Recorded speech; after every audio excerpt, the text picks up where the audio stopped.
Hello, I'm Sister Kathleen, and the last time I spoke, I was talking about an experience of God that I had that was very beautiful, overwhelming, an experience of the love of God. And I was making the comparison that we can, it seems, so often get more easily worked up about politics or other things like that. But politics right now is a hot button for many people. And what if we had that kind of energy and passion for God?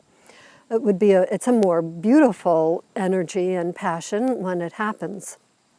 And most of the time it's not in our control, but it is something we can desire and aspire to. And when I spoke of my own experience, I realized afterwards it could have sounded like, and ever since she's been living on cloud nine. Well, of course, nothing could be farther from the truth.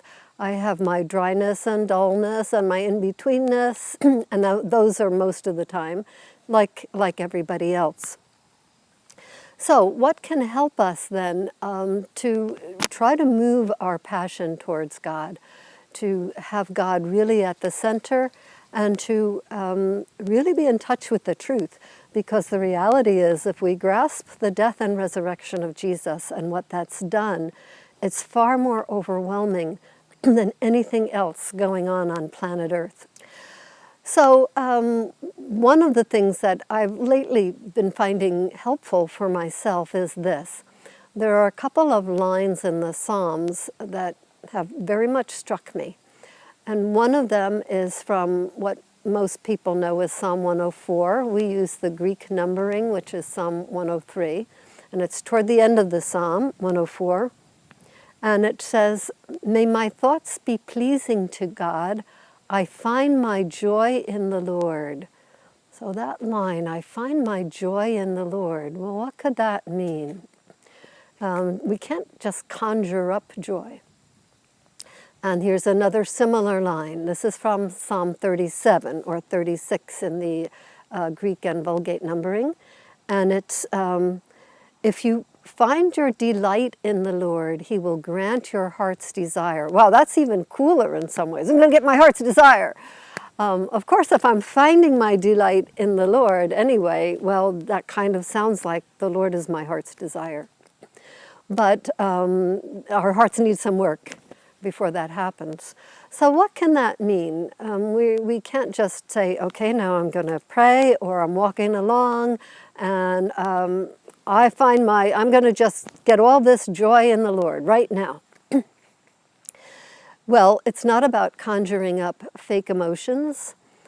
Some of it can be about how do we cultivate that joy in the Lord. And some of it is, in fact, meditating on the mysteries of our faith and asking God to help our hearts and our minds both come to a deeper grasp.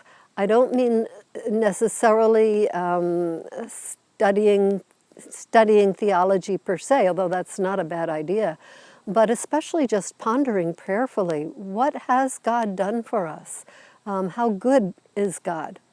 But it can also mean, and this is what I'm finding helpful right now, it can also mean making a choice, because our minds are prone to wander and are also often to choose something other than God.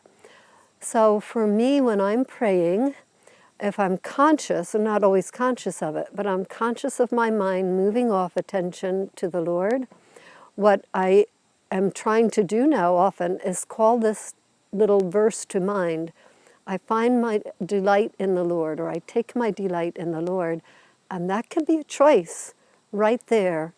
okay, there are other things that might grab me more, that emotionally draw me, that whatever.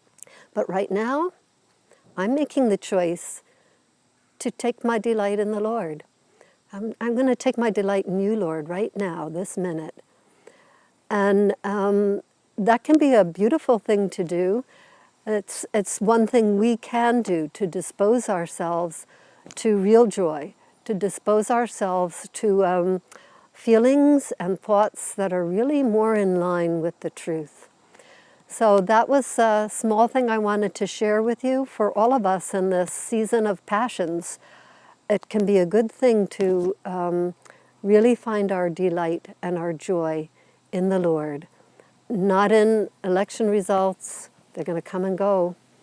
Not in whatever else is ephemeral in our life, but really to strive with all our being to find our delight above all in the Lord.